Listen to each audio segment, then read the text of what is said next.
Tolong di-mute atau dimatikan cam-nya ya Pak ya selama acara berlangsung sehingga menghindari gangguan dari latar belakang Bapak Ibu ya Pak ya. Yang kedua, selama acara berlangsung bagi Bapak Ibu yang mau bertanya bisa langsung menuliskan pertanyaannya via kolom pesan ya. Jadi semua pertanyaan yang masuk nanti kita akan jawab pada saat sesi tanya jawab ya Pak ya. Baik, tanpa berlama-lama, kita langsung aja mulai acara ini. Di sini telah hadir bersama kita Bapak Indra Yuliawan. Beliau adalah founder dan CEO dari Equitri. Apa kabar Pak Indra? Kabar baik, Mbak Sri. Assalamualaikum warahmatullahi wabarakatuh. Waalaikumsalam, Pak Indra. Siap ya, Pak Indra ya, hari ini menginformasikan kepada teman-teman di sini informasi. Insya Allah siap. Siap, sangat siap ya. Baik. Selanjutnya di sini juga ada Bapak Utus Hardiono dari Solusi Hijrah, di mana Bapak Utus ini akan membantu host untuk acara ini. Apa kabar, Pak Utus? Alhamdulillah, kabar baik. Assalamualaikum warahmatullahi wabarakatuh. Salam kenal semuanya. Waalaikumsalam warahmatullahi wabarakatuh. Ya, baik Pak Utus, tanpa berlama-lama langsung aja Pak, kita mulai untuk acaranya Pak ya. Silakan Pak Utus. Baik, terima kasih Ibu Sri. Saya ucapkan selamat datang bagi Sobat Sohib yang sudah bergabung. Kembali mudah-mudahan hari ini kita bisa mendapatkan hasil yang bermanfaat. Di hari ini adalah kegiatan bisnis matching ya, kerjasama dari Solusi Hijrah dan Equitri. Nah, sedikit mengenai Solusi Hijrah bagi Bapak Ibu yang baru bergabung atau baru mengenal Solusi Hijrah, kami adalah konsultan muamalah maliyah yang membantu masyarakat, khususnya kaum muslimin untuk dapat mempunyai akses transaksi non-tunai atau cicilan yang halal dalam kepemilikan kendaraan bermotor, rumah, ruko, tanah, dan permodalan. Nah, Solusi Hijrah ini kami diawasi langsung oleh pengawas syariah yang berafiliasi dengan tim Ustadz Erwandi Tarmizi dan Associate, serta bekerjasama dengan lembaga keuangan syariah. Nah, di sini insya Allah kami akan membuka peluang tidak hanya untuk kepemilikan kendaraan, tapi di sini lebih ke pengembangan usaha atau bisnis matching. Nah, kembali tadi sudah disampaikan bahwa hari ini kami bekerjasama dengan Equitri yang dihadiri langsung oleh CEO mereka, Pak Indra Yuliawan. Nah, hari ini rencananya kita akan coba menyampaikan apa sih mengenai bisnis matching itu, kemudian Equitri itu siapa. Nah, diharapkan kembali seperti yang tadi disampaikan, mohon Bapak Ibu bisa mematikan kameranya agar kita nanti bisa fokus pada materi yang disampaikan. Jika ada yang bertanya, bisa langsung menyampaikan di kolom komentar atau chat, sehingga nanti pada sesi tanya jawab akan langsung direspon oleh Pak Indra. Mari Pak Indra, silakan kita mulai saja. Baik. Sebelumnya mohon izin Mas Utus dan juga Mbak Sri, itu saya tidak bisa open cam. Apakah memang saya tidak perlu open cam nih? Sebentar Pak. Oke.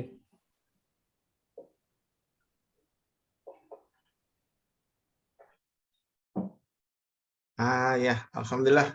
Terima kasih Mbak Sri. Ya, sama-sama. Mohon maaf nih. Ya, nggak apa-apa. Baik, bismillahirrahmanirrahim.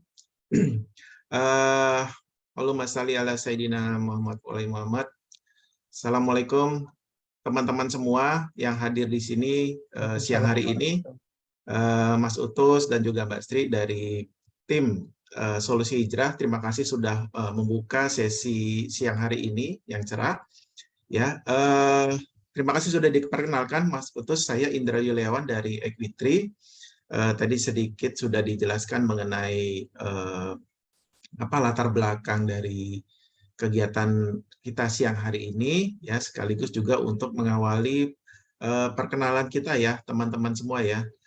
Saya yakin teman-teman semua di sini para pengusaha sukses insya Allah ya, dan juga kalau dari latar belakangnya insya Allah nanti akan sama-sama mendapatkan ilmu dan juga mungkin nantinya akan menjadi jalan bagi teman-teman semua menjalankan bisnis dengan berkah sesuai dengan hukum-hukum muamalah ya tadi sudah disampaikan oleh Mas Utus.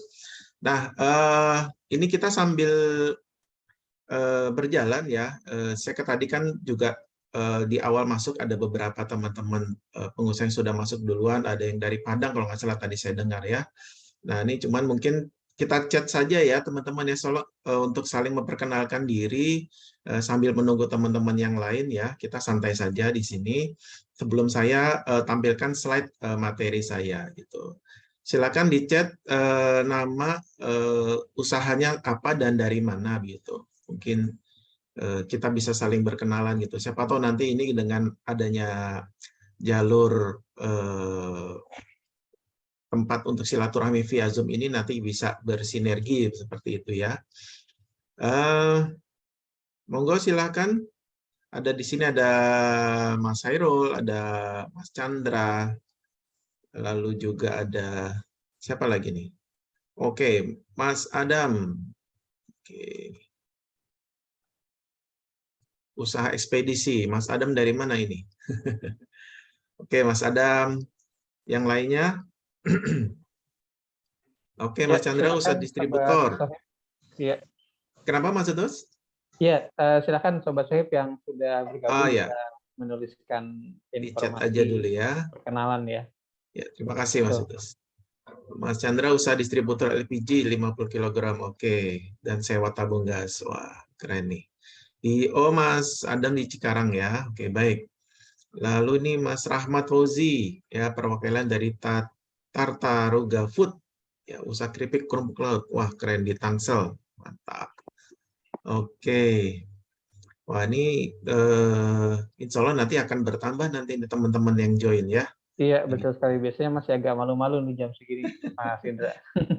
Ini soalnya jam Bada Isoma itu ya. Iya, betul.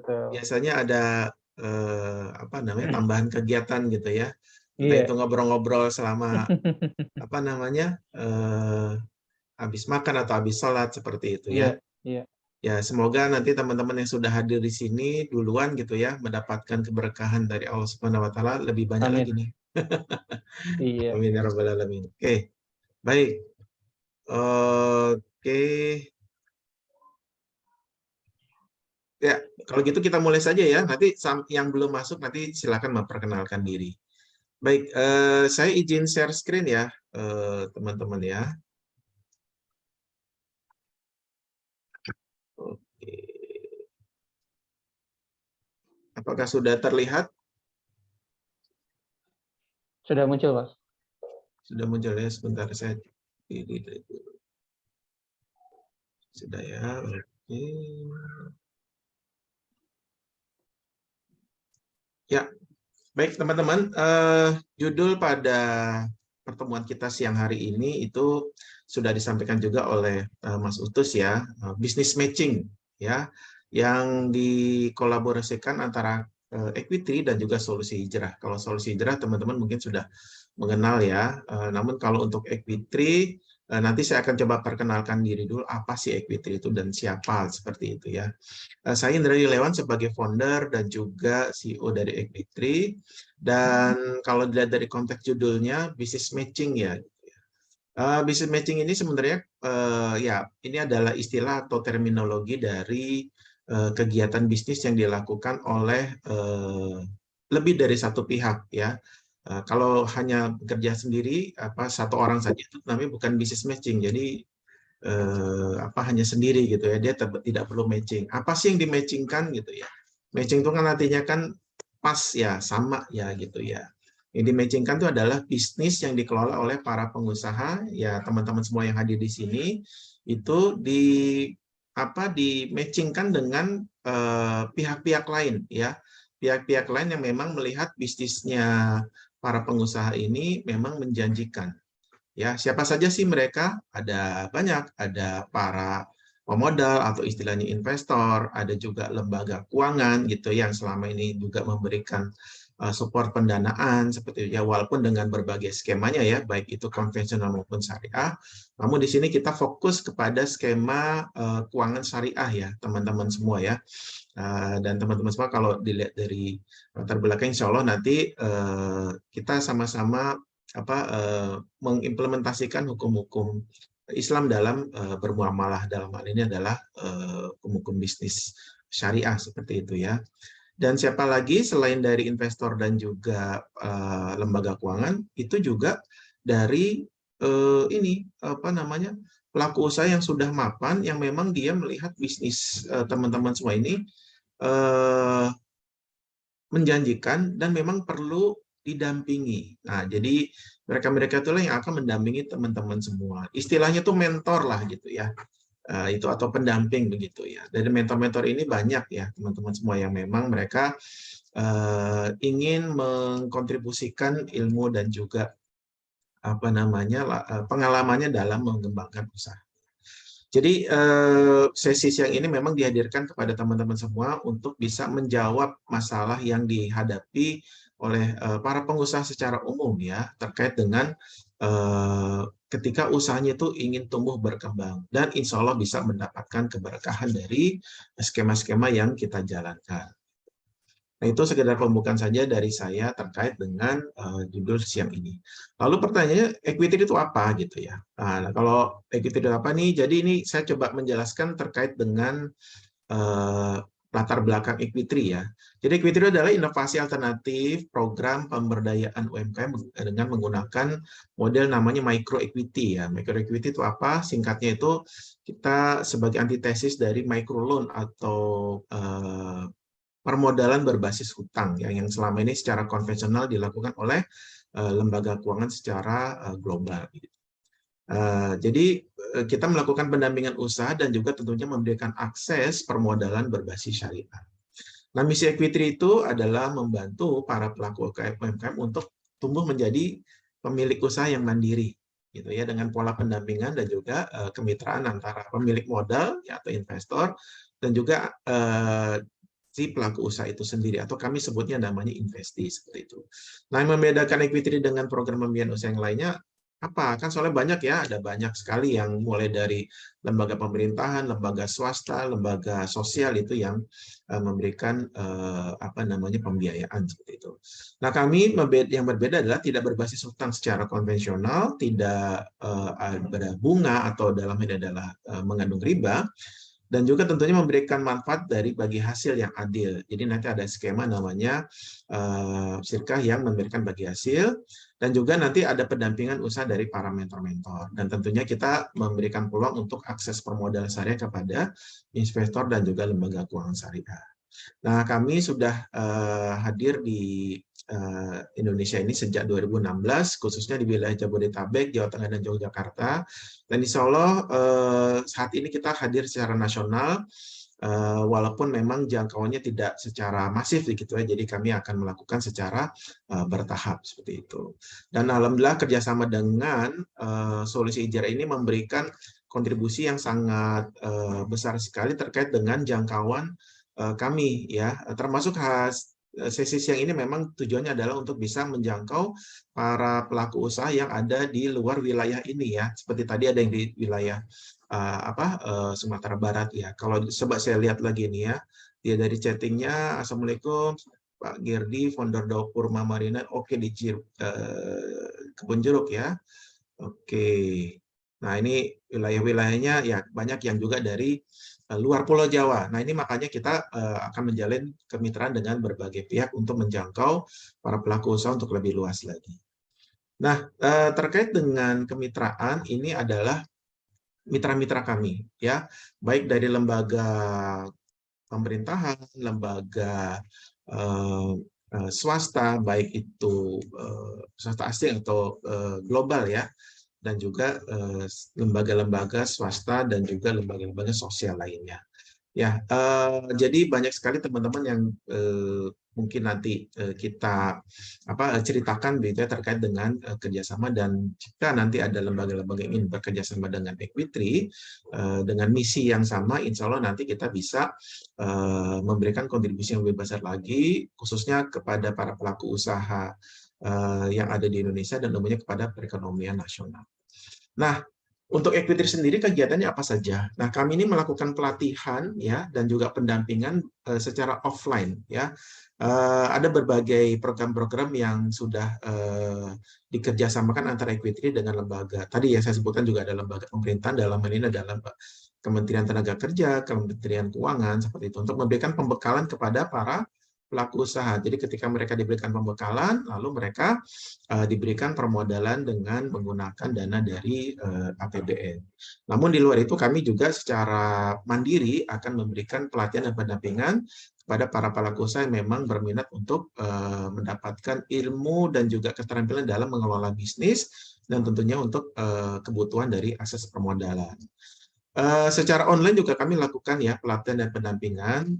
Tujuannya apa? Untuk bisa menjangkau teman-teman kita yang di luar sana yang lumayan jauh ya. Jadi berbagai kegiatan secara online via Zoom itu bisa kita lakukan di mana saja dan kapan saja. Yang penting hadir tepat waktu dan juga fokus ya. Karena kalau udah pakai Zoom kan kita nggak tahu ya sambil ngapain gitu ya. Namun kondisinya sama. Kalau kita mau belajar thalabul ilmi ya, kita harus fokus kepada materi yang diberikan oleh para pemateri seperti itu. Jadi ini kita jangkauannya mulai dari Aceh, Sumatera sampai dengan Papua ya. Jadi tidak ada batasan kalau kita lakukan secara online. Nah, kita juga lakukan berbagai kegiatan seminar dan juga zoominar. Ada berbagai lembaga-lembaga dan juga mitra-mitra kami yang menggunakan jasa Equity untuk bisa memberikan sosialisasi atau mungkin juga sharing ya pengalaman terkait dengan implementasi bisnis ekonomi dan keuangan syariah itu seperti apa dan apakah bisa menjadi solusi alternatif bagi skema-skema yang ada sekarang saat ini seperti itu.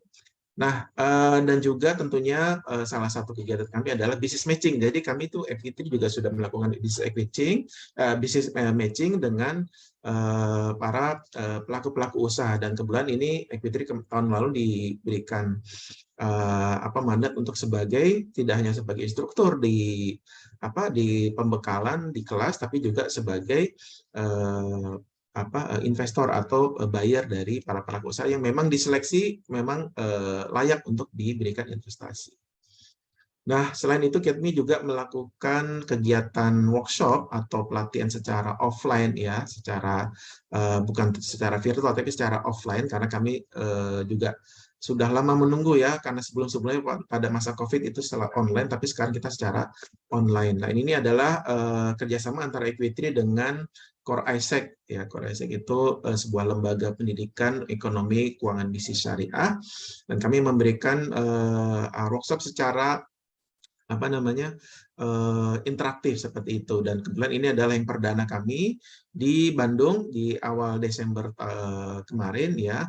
Dan insya Allah nanti bagi teman-teman yang ada di daerah Malang, insya Allah di awal Maret kami akan adakan kegiatan inkubasi bisnis syariah. Untuk kota-kota lain nanti silakan menunggu nanti di jadwal yang ditentukan seperti itu.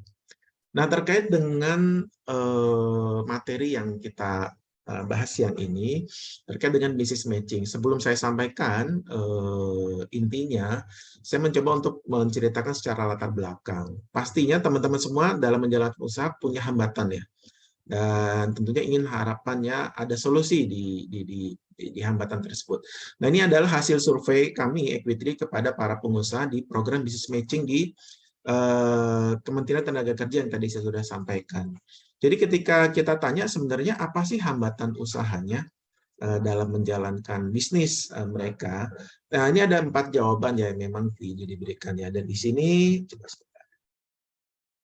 sebentar. Nah, ini ada 4 hambatan ya, di mana hambatan keuangan itu memang kontribusinya paling besar ya, 43%. Di sini saya jelaskan di sini ya, hambatan usaha yang paling kecil itu di alam ya. Dalam kemarin kita sempat pandemi COVID ya, dan juga ada hama yaitu sebagian kecil 13%. Lalu pemasaran terkait dengan produk dan juga distribusi pemasarannya itu 22%. Terkait juga persaingan, nah ini banyak sekali ya, itu 22%. Dan paling banyak itu adalah keuangan terkait dengan biaya produksi, biaya operasional, terus harga produk dan jasanya, dan juga tentunya permodalan itu 43%. Nah, hal ini menggambarkan bahwa hambatan usaha para pengelola usaha itu kebanyakan dari internal ya, terkait dengan pemasaran dan keuangan, dibandingkan dengan eksternal ya, terkait dengan persaingan. Nah, artinya apa? Kita sebagai pengusaha juga perlu melihat ke dalam diri kita itu terkait dengan manajemen bisnis yang kita lakukan selama ini terkait dengan keuangan dan juga pemasaran. Nah, kalau memang hambatan usahanya keuangan, lalu solusinya apa? Nah, solusinya ketika kami tanyakan, jawabannya ini ada 4 ya, kami kategorikan 4. Dan lagi-lagi permodalan menjadi jawaban terbanyak ya. Solusinya permodalan ya. Ini link ya, berhubungan ya, keuangan jadi solusi permodalan. Tapi tidak hanya permodalan, ada juga terkait dengan kolaborasi ya, atau kemitraan, dan juga pelatihan dan pendampingan yang selama ini kami berikan kepada para pelaku usaha. Dan lainnya apa? Nah, lainnya di sini disebutkan itu terkait dengan memang harus kreatif dan inovatif, ada juga yang tidak menjawab, bahkan ada yang menjawab masih bingung, waktu saking bingungnya ini solusinya apa gitu ya. Karena memang ilmunya belum tersampaikan seperti itu. Nah, harapannya teman-teman yang sudah hadir di sini ini mendapatkan ilmu dan juga informasi yang lebih banyak lagi terkait juga dengan pengembangan bisnis. Nah, terkait dengan solusinya yang diberikan ketika hambatan usaha itu ada, oke lah kita akan coba bahas secara spesifik terkait dengan permodalan. Nah, terkait dengan permodalan, itu skema permodalan seperti apa nanti yang diharapkan. Ini kami juga tetap masih dalam rangkaian dari survei kami kepada para pengusaha. Jadi skemanya adalah ada 2 nih pilihannya. Pertama terkait modal dengan investor, dan itu jawaban yang paling banyak, dan juga kedua terkait dengan pinjaman di lembaga keuangan. Ya, jadi ini adalah 2 jawaban yang diberikan oleh para pelaku usaha ketika solusi hambatan usahanya adalah permodalan. Jadi kita lihat skemanya seperti apa, dan ternyata lebih banyak yang dari investor. Nah, ketika kita menginginkan investor, tentunya kan kita harus meyakinkan investor dong, ya. Nah, bagaimana kita bisa meyakinkan investor? Cara yang paling efektif itu adalah dengan data dan informasi paling banyak di sini ya, 57%. Nah, sementara sisanya itu 27% bercerita saja, dan lebih sedikit dari situ yang menjawab bercerita serta memberikan data informasi. Jadi gabungan antara 2 ini. Ya, jadi kadang para pelaku usaha itu memberikan proposalnya itu jadi data dan informasi saja. Ya, ada juga kadang yang hanya bercerita saja. Wah, ini ada pemodal nih, Pak, saya butuh modal nih, usaha saya seperti ini, hanya bercerita saja. Tapi tidak di backup dengan data dan informasi seperti itu. Ada juga yang hanya kirim ya proposal ya, data informasi, tapi tidak bercerita ya.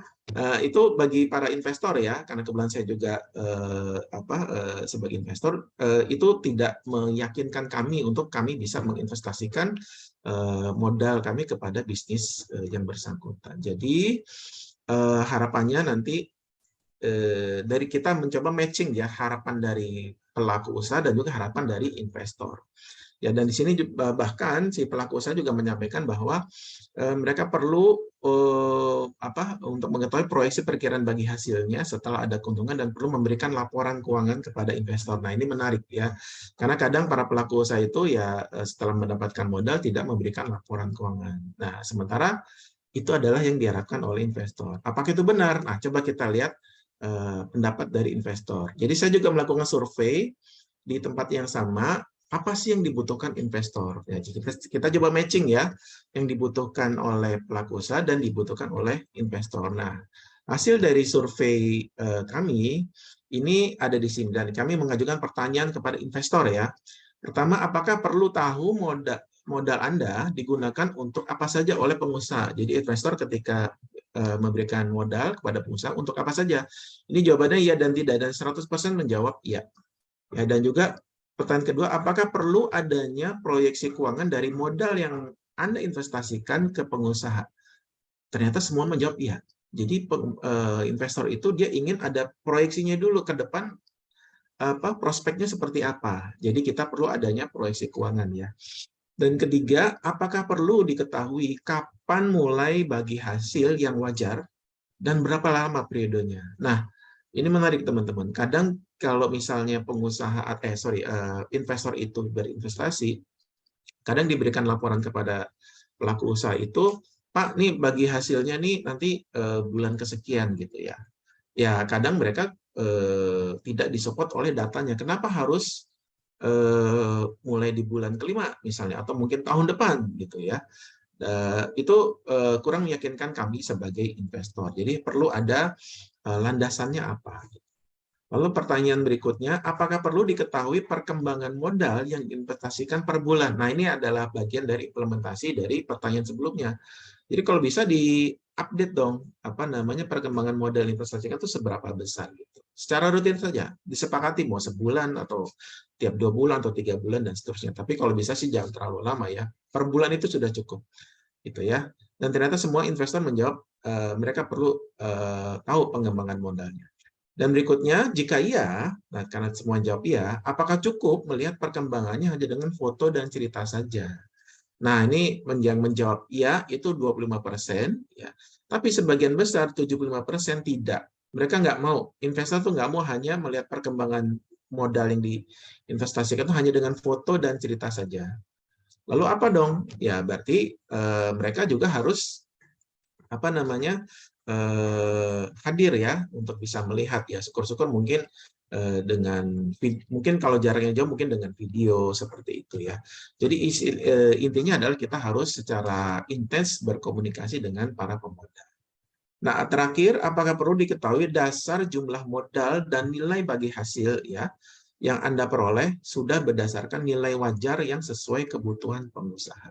Nah, ini kadang teman-teman para pengusaha itu memberikan proposal itu jumlahnya fantastis seperti itu ya. Dan menurut investor itu kurang reliable. Jadi dasarnya itu apa tidak dijelaskan. Makanya nanti insya Allah di program Business Matching EP3 dan Solusi Sejarah bisa memberikan solusinya bagaimana untuk bisa menjawab kebutuhan dari investor ini. Seperti itu ya, dengan pertanyaan-pertanyaan yang sudah diajukan. Seperti itu. Nah, sebelum saya lanjutkan, saya ingin menjelaskan secara konkret ya. Ini pasti teman-teman dalam menjalankan bisnis membutuhkan uang ya, cash dalam bentuk cash. Nah, ini kalau saya menganalogikan bisnis itu seperti apa namanya torrent atau tabung atau apa tempat wadah uang ya, di mana kita kalau di rumah gitu ya itu harus ada sumber air di torrent dan itu untuk disalurkan, ada yang buat mandi, ada yang buat cuci, ada yang buat macam-macam seperti itu ya, untuk wudhu segala macam. Kondisi seperti ini benar ya teman-teman ya. Nah, ketika dihubungkan dengan konteks bisnis sama, cash flow itu akan datang dari berbagai sumber ya, ada yang dari penjualan, ada yang dari modal kita, entah itu tabungan, deposito, atau mungkin aset-aset tidak produktif yang dijual, begitu. Termasuk hutang, ya hutang yang kita dapat dari pihak ketiga, seperti itu ya.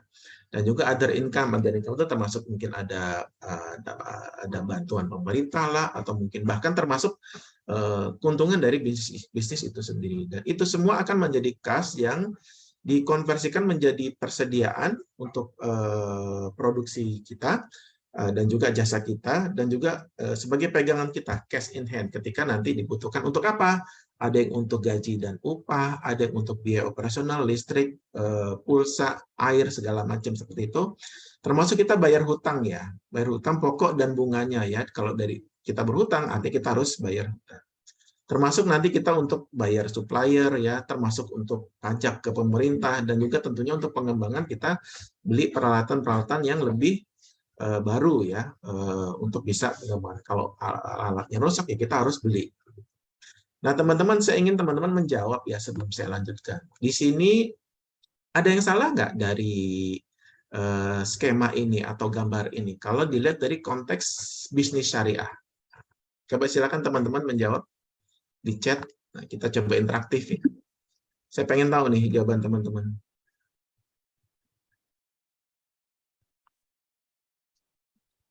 Sorry, baterai mau habis. Nah, ya sudah. Silakan teman-teman. Oke, coba kita lihat jawabannya.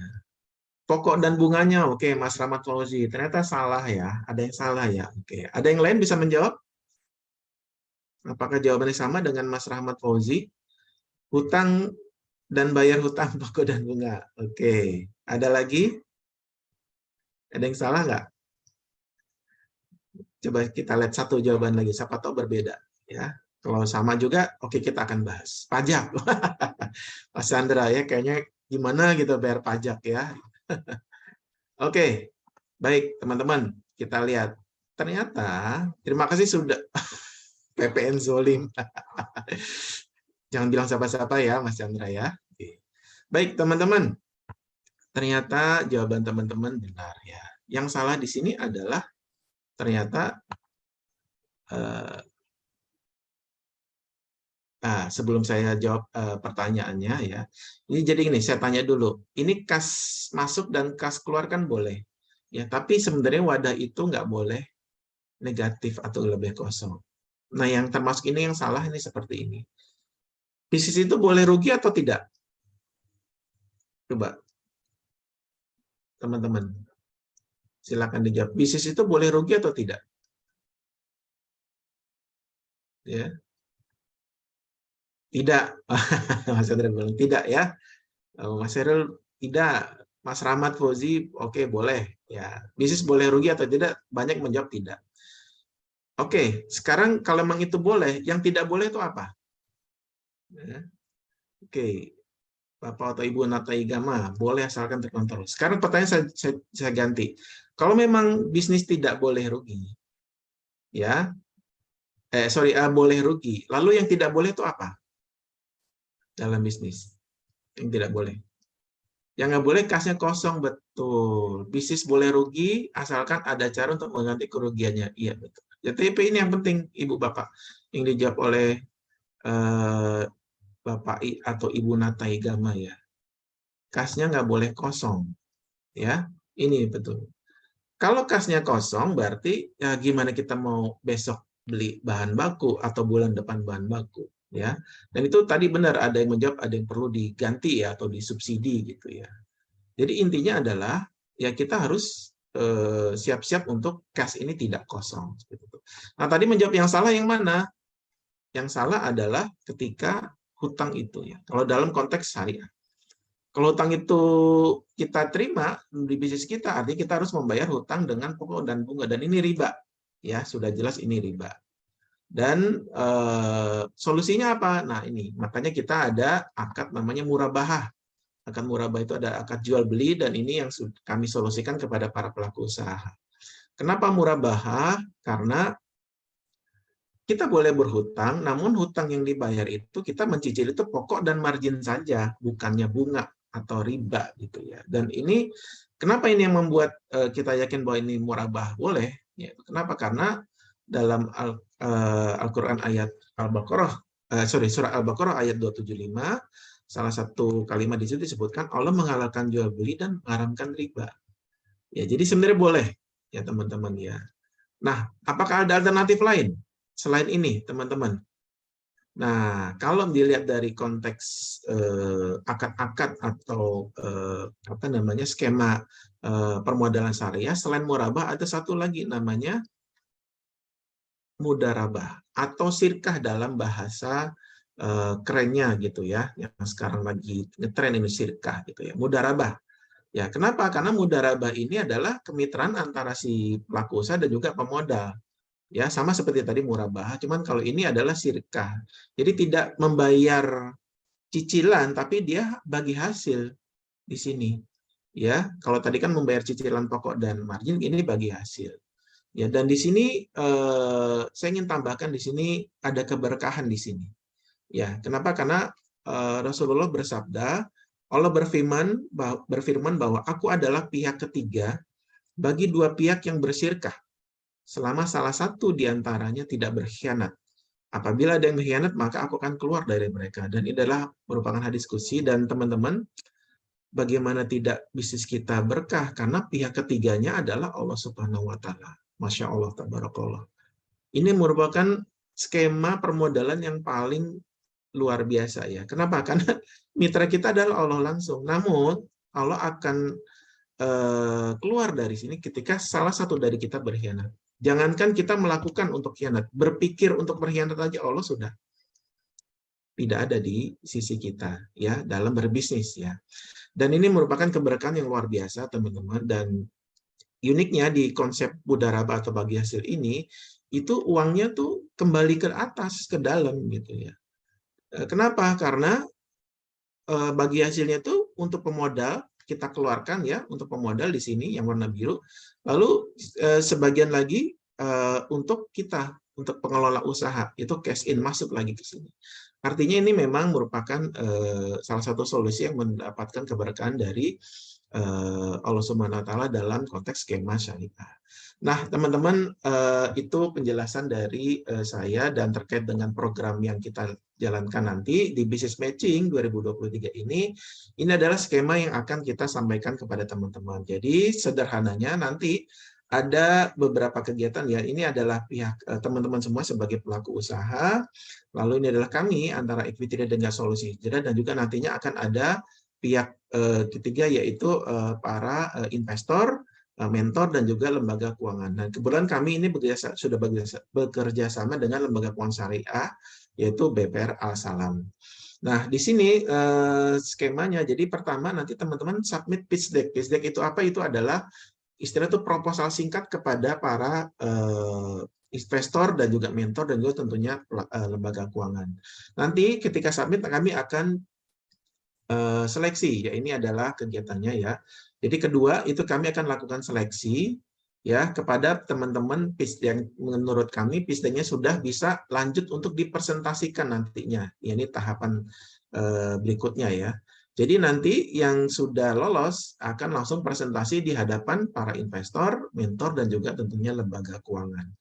Namun bagaimana yang belum? Ya, di sini yang belum sesuai ya untuk bisa dipresentasikan, kami adakan inkubasi ya, program inkubasi di mana teman-teman nanti bisa merevisi pitch deck yang sudah diberikan sebelumnya untuk disubmit ulang, lalu kami seleksi lagi dan insya Allah nanti langsung bisa presentasi ke tiga pihak tersebut. Nah, dalam inkubasi sendiri kami ada program ya beberapa sesi ya. Sesi pertama itu modulnya nanti terkait dengan bisnis model Canvas. Kalau bisnis model Canvas itu memang itu adalah apa namanya, dokumen untuk melihat kondisi bisnis kita saat ini, begitu ya. Namun ketika ingin disampaikan kepada investor atau pemodal, tentunya tadi ya sudah disampaikan ya, kebutuhan investor itu apa sih? Itu terkait dengan proyeksi keuangan ya, atau financial planning, dan tentunya untuk proyeksi ke depan terkait bisnis tersebut. Seberapa menjanjikan sih usaha yang disampaikan oleh teman-teman pelaku usaha. Jadi di sini nanti kan ada business plan. Nah, nanti secara lebih spesifik pitch deck itu juga nanti akan diajarkan bagaimana caranya untuk bisa membuat secara apa namanya simple namun mengena, dan juga bagaimana mempresentasikan. Seperti itu. Jadi ini adalah skema yang diberikan oleh program Business Matching, Equity, dan Solusi Hijrah. Nah, terkait dengan teman-teman, saya yakin nih, saya udah bisa bikin pitch deck karena saya udah biasa, misalnya, monggo silakan saja submit kepada kami lewat program ini. Namun saya ingin menjelaskan sedikit bagi teman-teman yang saya belum pernah bikin nih. Apa sih pitch deck itu dan apa sih isinya? Bagi ini saya akan jelaskan di sini. Dalam konten pitch deck itu sebenarnya ada 9 item atau 9 poin-poin penting yang perlu di teman-teman buat ya. Pertama, cover dan deskripsi singkat bisnis teman-teman semua. Apa isinya? Bisa foto dan alamat usaha, dan juga tentunya secara singkat ya dijelaskan keunggulan produk atau jasa Anda itu apa sih. Seperti itu. Dan juga kedua terkait profil Anda dan juga tim Anda jika ada. Ya, jadi ada foto, kontak apa entah itu handphone atau mungkin sosial medianya gitu ya. Termasuk juga latar belakang profesional teman-teman semua gitu ya. Termasuk juga pendidikan jika memungkinkan. Dan juga ketiga terkait dengan masalah umum yang terjadi di lapangan, ada problem apa gitu ya, dan juga solusinya apa. Dan kenapa solusi itu menggunakan produk atau jasa Anda, seperti itu. Lalu keempat, itu terkait dengan produk dan jasa Anda sendiri, jadi dijelaskan secara detail produk dan jasa Anda, serta kegiatan yang sudah dan belum dilakukan apa. Ya, kenapa belum dilakukan? Karena itu adalah bagian dari proposal Anda kepada para investor atau pihak ketiga lainnya. Lalu berikutnya, poin kelima adalah terkait dengan operasional dan inovasi. Jadi teman-teman menceritakan detail proses produksinya seperti apa sehingga menjadi produk dan jasa, dan juga inovasi apa yang sudah Anda buat atau bahkan Anda tawarkan karena belum sempat dibuat gitu ya. Lalu poin ke-6 itu terkait dengan pemasaran dan penjualan. Jadi teman-teman bisa menjelaskan model pemasarannya, apakah offline, online, atau hybrid seperti itu ya, termasuk jalur distribusinya seperti apa, termasuk nanti potensial pasar nanti ke depan seperti apa, sehingga bisa dikonversikan menjadi penjualan seperti itu. Dan juga terkait dengan poin keuangan, jadi kondisi keuangan saat ini dan juga proyeksi sampai dengan 3 tahun ke depan seperti apa, dan juga nanti kebutuhan teman-teman itu apa, harus diutarakan di sini ya. Ceritakan secara detail kebutuhan bisnis teman-teman, apa kita terkait uang saja, atau mungkin di alatnya saja, atau bahkan pendampingan saja, atau mix di antara itu juga bisa. Ya, dan terakhir teman-teman sampaikan penawarannya apa kepada pihak ketiga tersebut, ke investor atau lembaga keuangan atau juga terhadap mentor. Nah, harapannya nggak usah banyak-banyak ya, maksimum 12 halaman saja, dan ketika nanti sudah siap dipresentasikan, biasanya kita batasi maksimum 10 menit saja, itu di luar dari sesi tanya jawab kepada para pihak ketiga tersebut. Baik, saya kira itu saja dari saya. Terima kasih atas perhatiannya. Kurang lebihnya mohon maaf, monggo dilanjutkan dengan sesi tanya jawab dan juga saya serahkan kepada Mas Utus. Sekian, wassalamualaikum warahmatullahi wabarakatuh. Waalaikumsalam warahmatullahi wabarakatuh. Alhamdulillah, terima kasih banyak Mas Indra, luar biasa. Ini sangat-sangat bermanfaat ya, khususnya bagi rekan-rekan UMKM yang hendak mengajukan permodalan atau yang sudah pernah mungkin mengajukan permodalan kepada investor, tapi ada hal-hal yang ternyata membuat pengajuannya tidak disetujui. Ternyata ada poin-poin yang tadi sudah disampaikan. Saya kembali mereview sebenarnya kebutuhan atau informasi yang dibutuhkan oleh investor itu apa saja.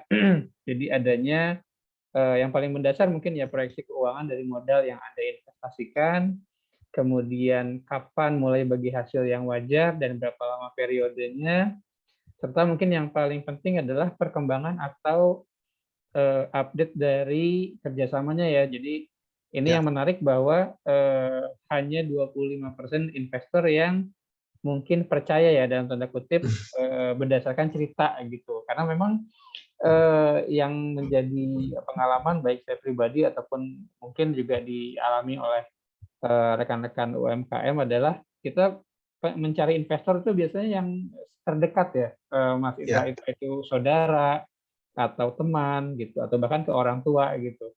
Nah biasanya dengan dasar tanda kutip seperti itu kita kadang tanda kutip menggampangkan gitu ya. Gimana itu usahanya? Oh lancar gitu.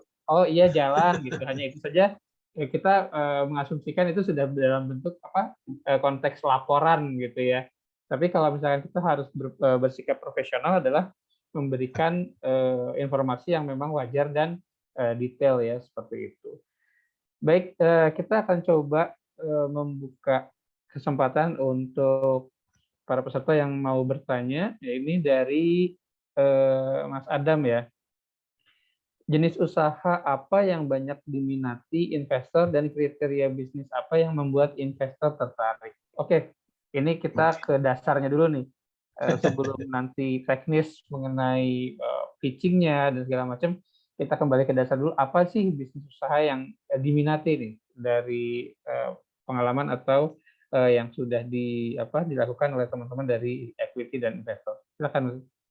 Oke, baik. Kalau gitu saya langsung jawab saja ya, Mas Utus ya, atas pertanyaan Mas Adam Muhammad Yatali. Jadi jenis usaha apa sih yang sedang diminati banyak investor dan kriteria bisnis apa yang membuat investor tertarik? Baik, ini pertanyaan bagus ya dari Mas Adam. Jadi gini, kalau dari perspektif investor ya, itu kami tentunya akan melihat semua bisnis itu bagus, semua bisnis itu baik, begitu ya. Kenapa? Karena kita tidak bisa melihat satu bisnis itu menjanjikan dan melupakan yang lainnya, begitu ya. Apalagi kalau memang investor ini dananya banyak seperti itu ya, dia akan menempatkan di berbagai tempat gitu. Namun ketika memang ini terkait kondisi makro seperti itu ya, kita tentunya sebagai investor tentu akan melihat lebih dalam lagi ya. kenapa sih bisnis ini kita investasikan sementara kondisi makronya tidak mendukung. Misalnya perekonomian global, lalu apalagi ada krisis atau resesi ya, yang memang ada yang bilang sudah berjalan, ada yang belum berjalan, ada yang nanti datangnya tahun 2023 ini, seperti itu ya. Itu tentunya akan menjadi pertimbangan kami. Namun dalam kondisi normal, sebenarnya sebuah bisnis itu baik. Selama memang si pelaku usahanya itu bisa memberikan keyakinan atau bisa meyakinkan kami atau kita sebagai investor secara umumnya itu bahwa bisnisnya ini sebenarnya bagus. Seperti itu ya. Dan biasanya kalau kategori bisnis produksi ya biasanya itu akan lebih menjanjikan. Kenapa? Karena dari produksi itu memang value-nya bisa bisa memberikan lebih banyak lagi. Bukan berarti menyampaikan untuk yang jasa atau perdagangan atau lainnya, tidak. Kenapa? Karena memang kalau diproduksi itu dia akan lebih banyak multiplier-nya ya, terkait nanti dengan supplier-nya, terkait juga nanti sistem pembayarannya, dan juga terkait juga nanti dengan, jadi dari hulu sampai hilir gitu ya. Itu semuanya itu bisa di manage seperti itu ya. Namun itu tidak menjadi patokan. Yang penting teman-teman, bisnis apapun itu tetap teman-teman bisa propose atau ajukan gitu ya. Karena bagi kami itu adalah bagaimana teman-teman bisa amanah dalam menjalankan usahanya ketika kami memberikan permodalan seperti itu. Ya, ada banyak sekali cerita-cerita yang memang kita dengar ya, bahwa ketika kita berikan permodalan, lalu itu dia side streaming atau istilah itu tidak amanah gitu ya. Harusnya digunakan untuk bisnis A, tapi digunakan untuk bisnis B. Harusnya digunakan untuk bisnis yang diproposalkan, tapi untuk malah menutup hutang-hutang misalnya, seperti itu. Ada banyak cerita, dan hanya sedikit, ya teman-teman, hanya sedikit yang memang bisa menjadikan bisnis itu berjalan dengan amanah. Ya. Ingat tadi yang tadi sabda Rasulullah ya, bahwa Allah akan menjadi pihak ketiga ketika dua pihak itu bersirkah seperti itu. Jadi bisnisnya bisa macam-macam Mas ya, karena ada juga yang bisnisnya bagus sebenarnya. Investor suka nih, aduh gue suka banget nih bisnis ini. Namun ketika dilihat manajerialnya, catatan keuangan nggak punya, terus proyeksi ke depannya tidak ada, ya jadi kita jadi kasihan, itu sangat disayangkan gitu ya, bisnisnya bagus tapi manajemennya kurang di manage dengan baik. Jadi itu pertanyaannya. Lalu kapan waktunya PISDEK, nanti mungkin kita jawab bersama ya Mas Putus ya, maksudnya kapan waktunya PISDEK harus diserahkan. Tadi kalau lihat dari slide ya, saya mungkin kasih slide kembali ya di sini. Apakah sudah kelihatan? Sudah, Mas. Mana dia? Nah, di sini teman-teman. Jadi nanti insya Allah nanti di minggu pertama ya setelah ini ya, mulai hari ini tanggal berapa nih? Tanggal 15 ya. Seminggu ke depan sampai dengan maksimum tanggal 22 itu teman-teman bisa submit pitch deck-nya. Ya, nanti kami akan lakukan seleksi pitch deck di minggu kedua gitu. Ya, asumsinya berarti sampai dengan tanggal 22. Tapi nanti kalau ada informasi lebih lanjut nanti akan disampaikan oleh teman-teman dari Solusi Hijrah. Mungkin bisa menjawab tadi Mas Maman ya. Ini saya langsung jawab semuanya, Adam. Mas? Iya. Ya? Boleh. Jadi kita ke pertanyaan yang berikutnya. Tadi untuk dari Pak Maman sudah dijawab langsung ya. Jadi untuk pitch deck kita akan informasikan mengenai jadwalnya. Dan kembali sedikit saya mereview dari pertanyaan Mas Adam bahwa semua bisnis itu baik asal dapat meyakinkan. Nah, di sini poin meyakinkannya tidak hanya secara cerita ya, secara verbal, tapi juga berdasarkan data, yaitu proposal, perhitungan keuangan, proyeksi keuangan, sampai rencana bisnisnya. Sehingga dari awal memang kita sudah bisa memberikan data yang akurat berdasarkan perhitungan dan perencanaan. Oke, terima kasih Mas Adam dan Pak Maman. Selanjutnya ke pertanyaan dari Mas Chandra, apakah investor syariah yang memberikan permodalan seperti pinjaman rekening koran. Mungkin Pinjaman rekening koran itu kalau dalam terima kasih Mas Chandra sudah bertanya ya mengenai ini ya. Jadi kalau pinjaman rekening koran itu kan berarti kan dia apa namanya, uang itu standby gitu ya. Jadi gini, kalau itu kan dalam konvensional, teman, kalau dalam syariah itu, kalau kami sebagai investor itu dalam akadnya, contoh untuk yang murah bahaya jual beli ya, itu kita beli langsung, Mas. Jadi kalau misalnya kebutuhan, misalnya beli mesin gitu ya, mesin belinya di toko apa gitu ya, atau di supplier apa, itu langsung kita beli saja. Lalu nanti tinggal pengelolanya itu apa namanya,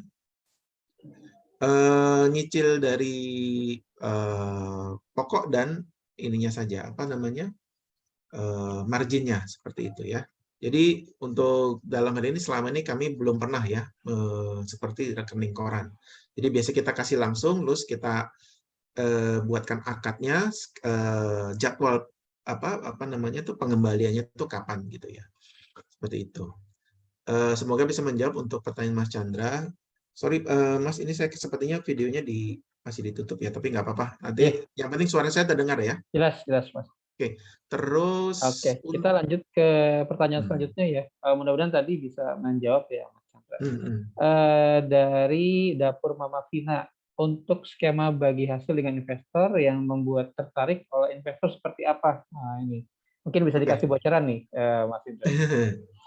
Baik, intinya gini, Ibu Dapur Mama Vina ya, karena dapur berarti ini perempuan nih. Jadi Mbak atau Ibu terkait dengan skema bagi hasil, prinsip dasarnya adalah bagi hasil itu harus ada kesepakatan antara kedua belah pihak. Antara si pengelola atau pengusaha ya, dengan si pemodal atau investor. Ya. Kan kadang ada pernah dengar, oke, saya invest ya, namun nanti 50-50 ya, gitu ya. Oke, 50-50 boleh. Cuman dasarnya 50-50, 50% itu apa? Itu sebenarnya yang penting. Begitu aja, jangan asal sepakat aja gitu. Wah, yang penting gue dapat modal. Enggak. Tidak ada prinsip keadilan nanti di situ.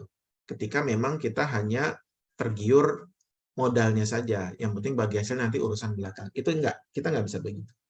Nah, biasanya kami menentukannya itu berdasarkan dari jenis usahanya. Contoh, kalau usahanya padat karya, ya kayak tadi ya, produksi ya.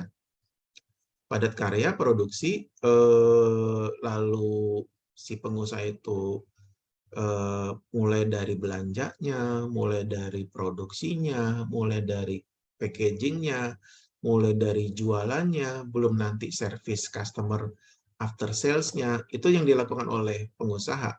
Menurut teman-teman, itu fair nggak kalau misalnya 50-50? Nah, itu aja dulu dijawab. Gimana teman-teman? Enggak kan? Langsung marah. Enggak fair dong. Lo yang kerja, kita sebagai pengusaha gitu, sementara investor duduk-duduk manis gitu, cuman terima bagi hasil 50%, sama gitu. Enggak. Kalau di kita itu kita lihat dari berbagai aspek. Oke, kalau misalnya padat karya, kami dari investor itu sepakat kalau misalnya porsi atau nisbah ya, nisbah bagi hasilnya itu lebih besar di pelaku usaha. Ya, mulai dari berapa misalnya? Oke, tidak 50 tapi mungkin 60 di pengusaha, 40 di kita. Atau mungkin di 70 30 di kita gitu ya. Itu nggak ada masalah bagi kita. Namun ketika nanti tidak padat karya misalnya, ya kan ada juga usaha yang sekarang bisa dari rumah gitu ya, tinggal hubungi apa namanya, apa jualan lewat sosial media, itu oke lah. Ya, VT boleh seperti itu. Jadi ada banyak aspek-aspek yang perlu kita nilai di situ. Nah, intinya kita harus sepakat ya, dan itu dituangkan di dalam akad. Nah, misalnya gini, akad pertama, oke, 60-40 deh. Di tengah jalan, salah satu pihak ada yang minta, bisa nggak dirubah? Ya bisa, asal sepakat. Gitu. Cuman harus ada landasannya, kenapa itu dirubah? Kan itu. Jadi kita harus mengutamakan prinsip-prinsip keadilan dalam menjalankan prinsip-prinsip keuangan syariah. Seperti itu. Ya, semoga bisa menjawab ya Mbak atau Ibu dapur Mama Vina, gitu ya. Baik, Gitu terima Mas kasih Utus. Mas Indra. Ya, Bapak Ibu yang kami hormati, untuk sesi ini sepertinya kita sudah menjelang ke akhir acara. Hanya saya masih akan membuka kesempatan untuk kedua pertanyaan terakhir ya, Mas Indra. Ini ada beberapa pertanyaan, mungkin yang singkat kita bisa langsung respon dari Bapak atau Ibu Nataigama ya. Apakah nantinya akan ada webinar seperti ini lagi? Apabila ada, bagaimana dapat informasinya? Nanti kami akan informasikan ke jaringan solusi hijrah ya. Nanti kalau misalkan Bapak atau Ibu Nata sudah bergabung, insya Allah akan dapat WhatsApp informasinya. Nah, kemudian juga termasuk untuk pertanyaan selanjutnya, apakah pitch deck dapat dikirimkan kapan saja atau ada batasan waktunya?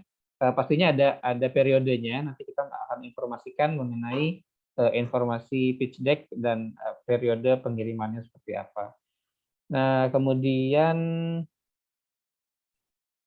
kondisi ideal usaha yang akan diminati oleh investor untuk berinvestasi dari Pak Hairul, yang mungkin kalau secara umum pastinya kondisi sehat dalam tanda kutip ya. Jadi usaha itu tidak membawa dalam artian kondisi loss atau dalam kondisi mungkin ada beban yang lain. Nah, itu biasa diketahui pada saat menginformasikan di baik itu laporan keuangan ataupun proyeksi bisnis. Nah, itu nanti akan terlihat apakah memang usaha tersebut ideal untuk ditawarkan atau diajukan kepada investor. Mungkin ini yang terakhir kita bisa bahas ya dari Bapak atau Ibu Elvansyah. Semisal ada studi kasus bagaimana jika satu perusahaan telah ada di fase gali lubang tutup lubang. Oke. Banyak perjanjian pembayaran dengan investor yang miss sehingga kondisi menjadi hutang piutang, perusahaan sudah ada di mana-mana atau banyak investor. Nah, ini mungkin bisa ada korelasinya dengan kondisi usaha ya. Pak Hairul, kita bisa ambil contoh ya dari contoh kasus yang disampaikan oleh Bapak atau Ibu Elvan. Ini kondisi usahanya sudah ada gali lubang tutup lubang, berarti mungkin sudah berjalan ya. Mas Indra sudah berjalan, mereka sudah ada periode, kemudian terjadi kondisi yang miss dengan investor. Nah, silakan direspon. Oke, saya langsung jawab ya. Ya, silakan. Jadi gini, Bapak atau Ibu Elvansyah, Bapak Elvan ya, terkait dengan bisnis yang sudah berjalan dan juga fasenya gali lubang tutup lubang, dari perspektif investor itu tentunya menjadi pilihan terakhir ya dari berbagai peserta ya pengusaha yang lainnya yang memang mengajukan. Kenapa? Karena itu tadi ya, Mas itu sudah sampaikan bahwa itu akan ada beban yang dipindahkan ya, dialihkan kepada kita sebagai calon investor, dan itu biasanya investor itu tidak sepakat begitu. Kalau boleh saran, beresin dulu ya. Ada banyak skema yang mungkin bisa dipilih ya, terkait juga dengan pengajuan keringanan dari investor yang sebelumnya atau mungkin lembaga keuangan lainnya seperti itu.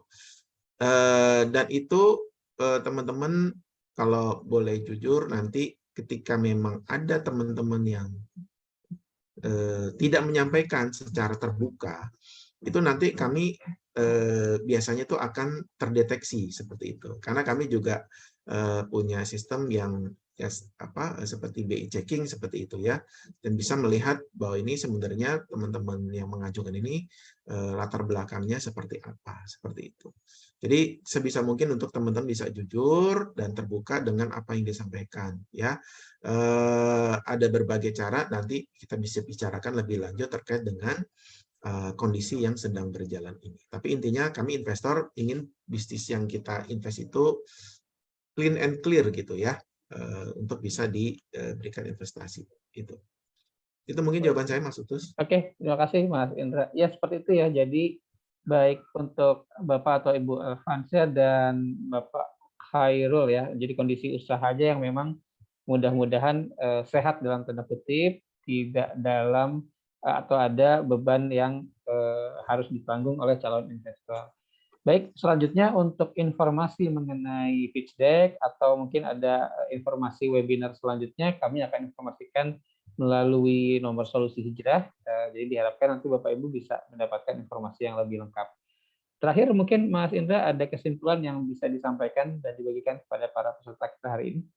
Baik, terima kasih Mas Utus dan juga teman-teman semua yang sudah hadir di sini meluangkan waktu untuk bisa ikut Zoom pada siang hari ini.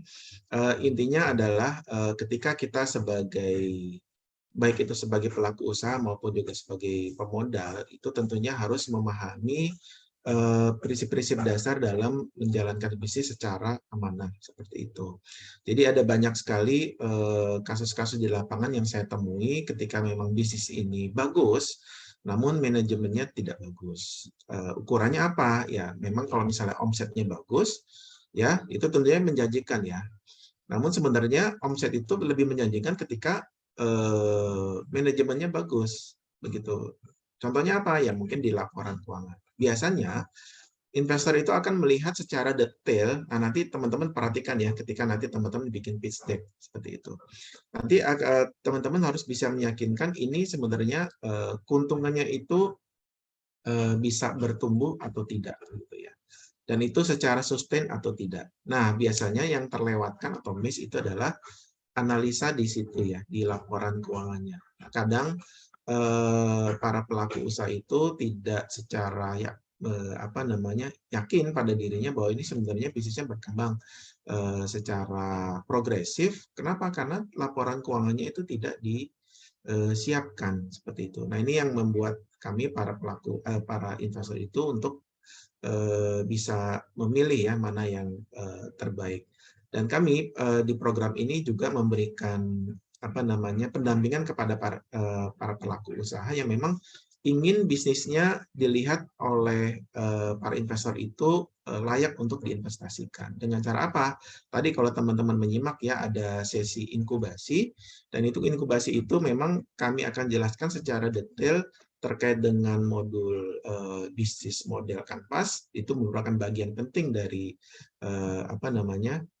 bisnis, karena bisa saja nih investor itu kan macam-macam ya profilnya ya. Cuman ngelihat bisnis model kanvas itu bisa jadi dia invest. Kenapa? Karena dia yakin bahwa ini bisnis model kanvasnya udah bagus gitu.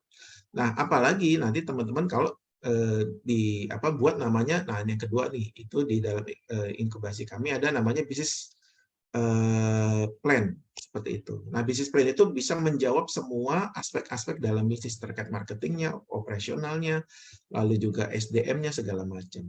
Dan yang ketiga itu yang dilihat sama investor itu adalah terkait financial planning-nya, proyeksi keuangannya ke depan. Tadi kalau dari riset mereka dijawab bahwa para investor itu butuh untuk proyeksi keuangannya seperti apa. Kenapa? Karena pastinya kan investor itu kan akan butuh mengalokasikan aset yang dia miliki ketika memang usaha itu memang bisa bertumbuh dan bisa ditambah lagi. Kadang kalau misalnya usahanya sudah berjalan baru, belum 1 tahun misalnya, ketika menjanjikan itu dia akan invest lagi, akan tambah lagi. Nah, itu kan artinya kan memang, wah bisnis ini memang benar-benar menjanjikan. Kenapa? Karena ada dasar ukuran suksesnya seperti itu di dalam dokumentasi financial planning. Nah, harapannya sih nanti teman-teman kalau memangnya ingin bisa mempelajari lebih dalam, bisa ada informasi terkait dengan hal tersebut. Namun kalau mau langsung untuk mengajukan pitch deck-nya sesuai dengan tadi slide terakhir yang saya sampaikan, kontennya apa saja, monggo silakan, dan nanti akan dikelola atau diinformasikan hasilnya oleh tim dari Equity dan juga tentunya dari Solusi Hijrah. Itu saja penutup dari saya, Mas Utus. Baik, terima kasih Mas Indra. Alhamdulillah, mudah-mudahan hari ini kita bisa mendapatkan banyak manfaat Bapak Ibu yang sudah hadir. Jadi sesuai dengan judul acara hari ini Business Matching, kita kembali membuka peluang untuk mendapatkan permodalan. Dan kalau misalkan Bapak Ibu dari paparan yang sudah disampaikan oleh Mas Indra tadi masih sedikit ragu-ragu untuk membawa atau menawarkan bisnisnya kepada calon investor yang akan nanti kami pertemukan, kami membuka layanan atau jasa inkubasi ya, atau program inkubasi dan pendampingan baik mulai dari laporan keuangan, kemudian bisnis proses, bisnis untuk proyeksinya, sehingga nanti ketika Bapak Ibu mengajukan proposal untuk permodalannya bisa benar-benar menarik untuk dilihat oleh calon investor kami. Oke, saya Utus Sardiono mewakili Solusi Hijrah mengucapkan banyak terima kasih sekali lagi pada Bapak Ibu yang sudah hadir. Mudah-mudahan kita kembali bisa mendapatkan manfaat pada pertemuan hari ini. Kembali lagi ke admin, silakan. Baik, terima kasih Pak Utus dan Pak Indra, juga Bapak Ibu sekalian atas partisipasi di hari ini. Semoga informasi ini bisa bermanfaat dan bisa membantu Bapak Ibu untuk mempersiapkan presentasi bisnis yang lebih baik ya nantinya di depan para investor. Dan untuk informasi mengenai pitch deck akan kami informasikan lebih lanjut via WhatsApp seperti yang sebelumnya. Dan semoga plafon permodalan ini bisa menjadi jalan ikhtiar bagi kita semua untuk mendapatkan keberkahan dalam berumalah. Terima kasih, semoga sehat selalu. Wassalamualaikum warahmatullahi wabarakatuh. Waalaikumsalam warahmatullahi wabarakatuh. Terima kasih Bapak Ibu. Terima kasih Terima kasih teman-teman semua. Pak Indra, terima kasih Terima kasih Mbak Bapak Sri. Ibu semuanya. Terima kasih Mas Utus.